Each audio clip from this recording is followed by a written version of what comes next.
Salut à tous et bienvenue dans cette petite vidéo review. Aujourd'hui ça sera la présentation du CM4 Centurion Arms de chez KWA. Donc c'est une réplique qui m'a été envoyée pour une upgrade et qui au passage m'a demandé si je pouvais faire une petite review. Donc vu qu'elle n'existe pas en français, c'est l'occasion de le faire. Donc je remercie Maxime pour ton soutien donc, dans le boulot et également pour ta confiance. Donc c'est une réplique EBBR qui coûte relativement cher et qui a la particularité d'avoir un recul et en même temps un arrêteur de culasse une fois qu'il n'y a plus de billes. Donc ça c'est plutôt pas mal. Voilà un petit peu la gueule qu'elle a. Donc très sympa, la finition est vraiment magnifique. Vraiment magnifique. On a vraiment un custom vraiment super beau. Moi j'adore la finition KWA quoi. C'est beau, hein. Il n'y a pas à chier. KWA ils font vraiment des beaux trucs.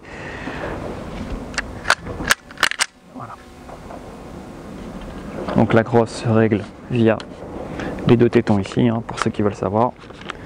Mais on y reviendra après. Donc à l'avant on va avoir un cache-flamme de tout ce qui est plus standard. Ça, qui se dévisse. Il y a une petite vis en dessous. Hop. On va voir donc ici une lampe copie Surefire, hein, avec les marquages. Donc ça c'est lui qui l'a mis. Les éléments de visée, donc avant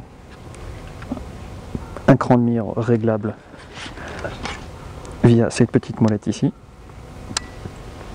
et à l'arrière donc vous avez soit votre œilleton standard, soit œilleton de précision qui se règle via ici, donc la dérive. Donc c'est pratique. On va avoir un rail Centurion Arms qui est somme plus classique mais vraiment très beau. C'est un rail avec canon flottant, donc en fait le canon ne touche pas le garde-main, ça c'est plutôt bien. Avec une repro de gaz tube qui est ici, hop, et qui vient pas s'arrêter en fait dans l'intérieur. Il est vraiment il s'arrête ici quoi. Donc on aura des marquages sur cette réplique ainsi que sur le chargeur, donc on va y voir après, je le remets ici pour voir. Donc on va avoir des marquages ici sur les quatre côtés du rail, donc right, left, top et bot, ou un truc comme ça je crois, je sais plus. Bref, donc les rails sont numérotés de 4 en 4 à ce que je vois. Ouais, c'est de 4 en 4. On va voir à l'avant ici PTS et PTS, pourquoi pas, pour moi c'est sous licence PTS dans tous les cas. Ici Centurion Arms, ici et ici. Donc ici on aura le logo de la lance, Centurion Arms, CEM 01 41 3HK, mode ETRE, pas demander ce que c'est, je sais pas, multicalibre, pourquoi pas, bon oui, au moins il n'y a pas de 6 mm, ça fait pas dégueulasse. Qu'est-ce qu'on aura d'autre? De ce côté là, on va voir la lance, le logo, Manufactured in Taiwan by KWA. Ici on aura le logo PTS. Le logo PTS également ici. Je sais pas si on va réussir à voir ici les marquages du sélecteur de tir qui sont très bien réalisés. La poignée en plastique vraiment très belle. Vraiment ça me fait penser un peu à du quadrillage de chez Glock d'ailleurs en y repensant. Le logo PTS ici. De ce côté de la crosse on va avoir PTS EPS. Ça en fait des S, hein. Ça en fait un petit peu beaucoup. Et sur le chargeur, on va avoir ici PTS avec le réglage de 30 à 120 coups, donc un mid-cap. Très simple, hein. Ça c'est vraiment génial. On va avoir ici les marquages PTS, le téton qui permet de tirer toutes les billes, l'arrêtoir de tir. Donc en polymère, plastique, hein, faut pas se voiler la face, du polymère c'est du plastique, mais de très bonne qualité. Donc ça c'est vraiment sympa. Enfin, je me gèle les couilles. En ce qui concerne la finition, bah, vraiment très jolie, hein, c'est du KWA, je n'ai jamais été déçu par KWA. La particularité c'est que c'est un EBBR, donc forcément l'arrêtoir de culasse se met. Tac, on appuie sur le ball catch, la culasse s'arrête. Bon, il est un peu sensible. J'ai les doigts qui sont complètement gelés, ce qui fait que j'ai du mal à manipuler la réplique. Voilà, là on a accès au hop-up qui se trouve ici. Hop-up d'origine à chier, canon à chier. Faut tout de suite changer. J'ai démonté, j'ai même testé avant, c'est vraiment à chier. Et là de ce côté-là, on a tac, l'arrêteur de culasse qui fonctionne aussi une fois que vous n'avez plus de billes dans le chargeur. Le sélecteur ambidextre, vous voyez, tac, semi-auto, semi-safe. La détente de tout ce qui est plus standard à une M4, un AR15. Arcade de ponté qui est directement moulé avec le lower.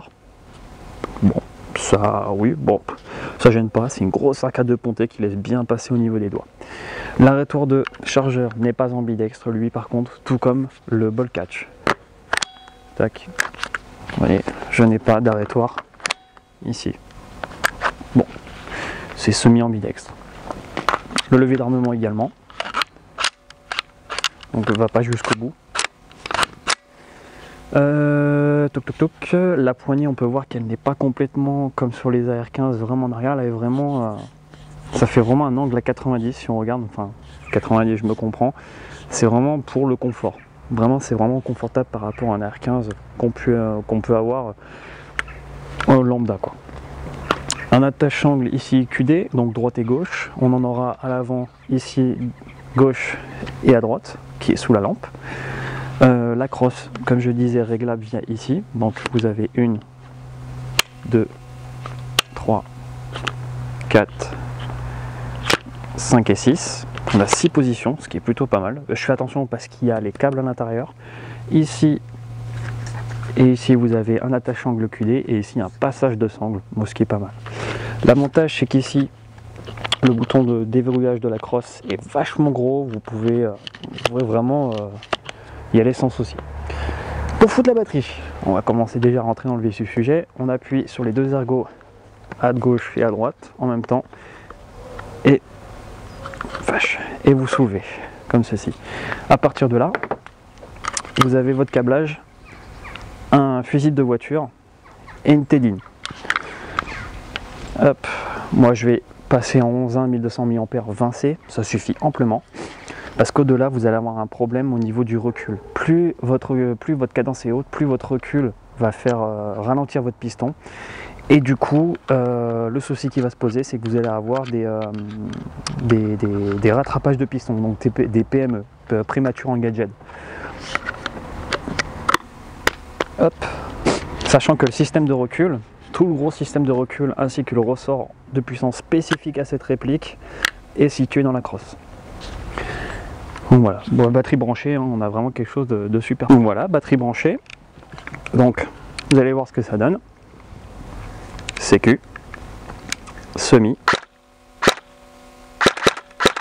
Elle est upgradée, hein, donc faut savoir que d'origine ça tourne bien, mais pas aussi bien que maintenant. Il a fait vraiment un super bruit, c'est vraiment génial quoi, comme bruit. Et là on a vraiment une sensation de tir. C'est vraiment sympa, hein. Et en auto.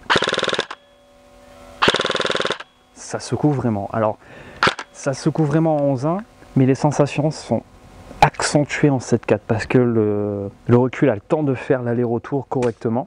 Et donc, vous avez plus de sensations en semi en 7.4, en auto en 7.4 qu'en en auto en 11.1. Ouais, c'est bien, mais je préfère quand même la réactivité en 11.1, quoi. Vraiment, bon, c'est une gearbox spécifique, mais vous voyez, là on arrive sur le contacteur, on n'a pas de MOSFET interne. Le seul truc électronique qu'on a, c'est une diode directement sur le moteur. Alors c'est assez spécifique, j'ai été étonné.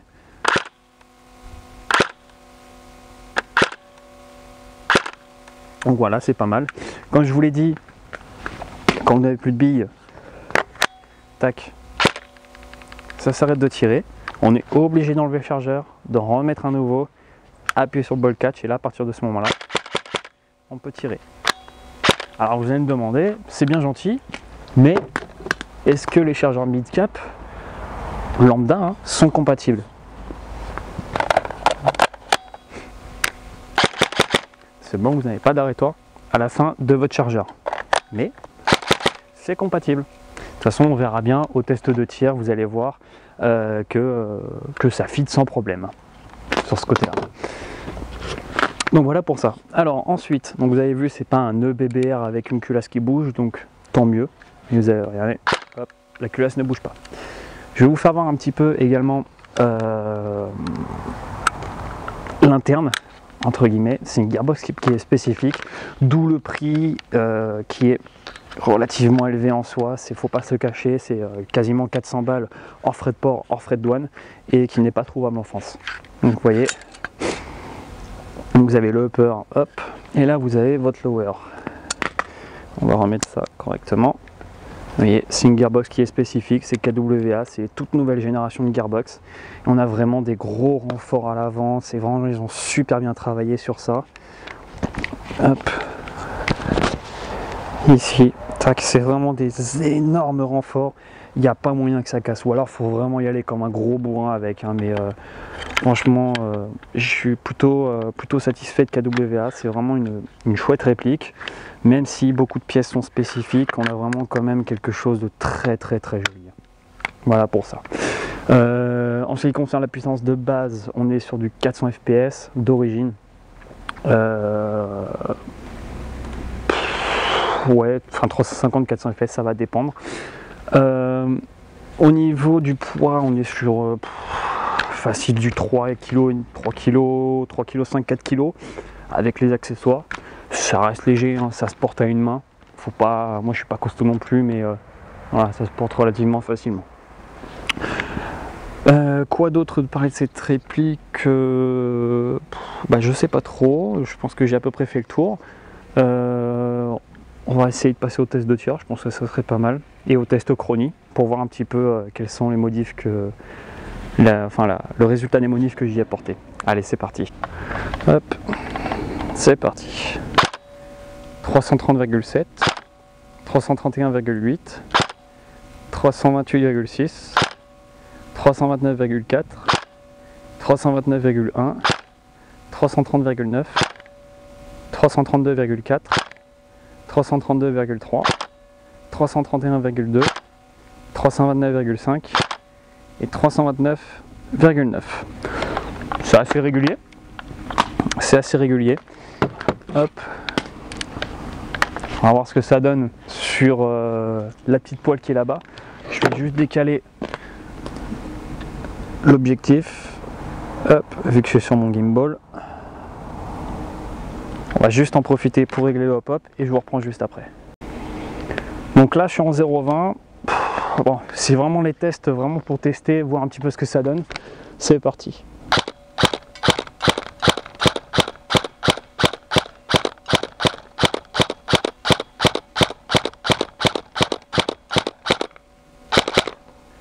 Donc là, il n'y a plus rien. Et on va tester en auto. C'est parti. Ça part très vite. Franchement, c'est jouissif. C'est jouissif. Par rapport à un Marui, on a quand même quelque chose de beaucoup plus sensationnel. Je dirais que ça se rapproche d'un Bolt. Franchement, ça se rapproche beaucoup d'un Bolt. On est quand même au-dessus d'un Bolt. Hein, le Bolt, il a vraiment un très gros recul. Mais là, on a vraiment un effet, ça secoue, quoi. On sent qu'il y a quelque chose qui bouge. Non, franchement, c'est vraiment jouissif. On a vraiment quelque chose de super sympa. J'ai pris plaisir d'upgrader. Donc déjà d'une, et puis même au niveau sensation, au niveau des tirs, c'est franchement, j'adore. C'est vraiment une superbe réplique. Ça coûte cher, ça coûte très cher, mais on a vraiment une réplique quasiment unique en mécanique déjà, et puis surtout au niveau des perfs, on a vraiment quelque chose de très sympa. Moi j'en conclus sur cette petite réplique donc, de CM4 Centurion Arms. Moi je dis oui, c'est une très bonne réplique pour ma part. Merci encore une fois à Maxime de m'avoir prêté, d'avoir eu ta confiance sur cet upgrade surtout. Et puis je te souhaite de t'éclater avec surtout. Voilà. Allez, merci d'avoir eu cette petite vidéo. Et puis moi je vous dis à bientôt pour une petite review. Ciao les gars!